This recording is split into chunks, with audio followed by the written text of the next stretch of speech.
নমস্কার, test paste কুজিনে আপনাকে স্বাগত। আজ রান্না করব দই চিংড়ি। একদম সহজ রেসিপি, খুব সামান্য কিছু উপকরণ দিয়েই মাত্র 15 মিনিটে চটজলদি বানিয়ে নেওয়া যায় দই চিংড়ি। স্বাদেও অপূর্ব হয়। মনে করলেই এই দই চিংড়ি রোজ বানিয়ে নেওয়া যায়। আবার বিশেষ দিনের ভুরিভোজও জমে যাবে টক ঝাল মিষ্টি স্বাদের দই চিংড়ি দিয়ে।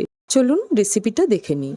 দই চিংড়ি রান্না করার জন্যে এখানে আমি মাঝারি সাইজের চিংড়ি মাছ নিয়েছি 250 গ্রাম। মাছটাকে কেটে ধুয়ে জল ঝরিয়ে রেখেছি। সামান্য নুন আর হলুদ দিয়ে দিলাম। 100 গ্রাম টক দই ভালো করে ফেটিয়ে রেখেছি। এর থেকে 1 চামচ দই চিংড়ি মাছে দিয়ে দিচ্ছি।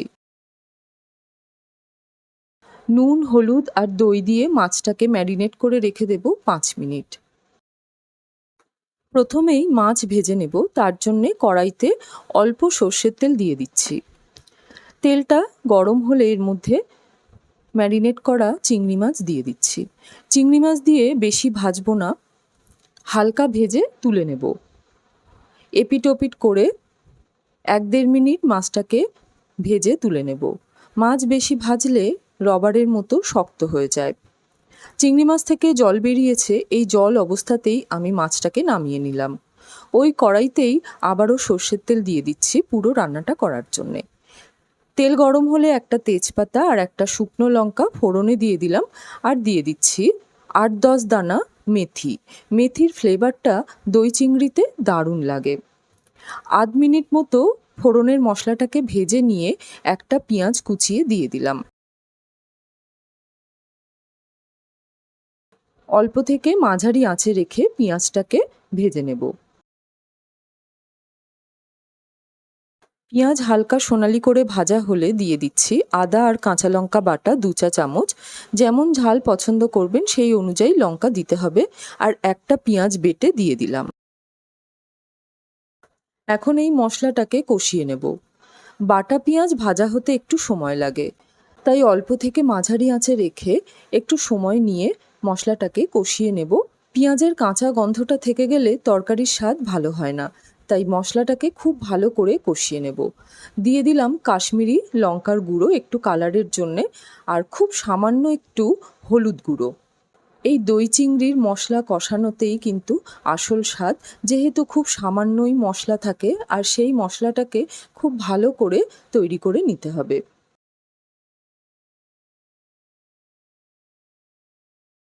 মশলা কষানো হলে ফেটানো দইটা দিয়ে দিলাম, গ্যাসের ফ্লেমটাকে একদম লোতে রেখে।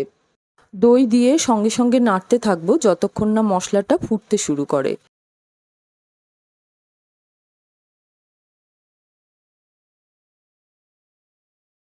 এখন দিয়ে দিচ্ছি স্বাদ মতো নুন, 1/2 চামচ নুন দিলাম, আর চিনি দিয়ে দিলাম স্বাদ মতো। মশলাটাকে কষিয়ে নেব যতক্ষণ না মশলাটা থেকে তেলটা উপরে ভেসে উঠছে। দই থেকে জল বেরিয়ে মশলাটা বেশ ঢিলে হয়ে যায়, সেই মশলাটাকেই ভালো করে কষিয়ে নিতে হবে। জলটা শুকিয়ে আসবে আর তেলটা উপরে ভাসতে শুরু করবে। মশলাটা বেশ কিছু সময় ধরে কষিয়ে নিলাম। তেলটা যখন সেপারেট হয়ে গিয়েছে তখন ভেজে রাখা চিংড়ি মাছগুলো দিয়ে দিলাম, আর অল্প গরম জল দিয়ে দিলাম। যেমন গ্রেভি রাখতে চান সেই অনুযায়ী জলটা অ্যাড করতে হবে।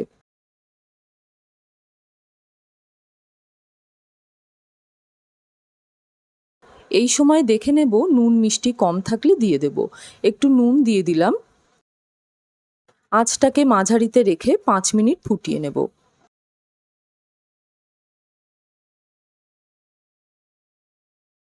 গ্রেভিটা বেশ ঘন হয়ে গিয়েছে।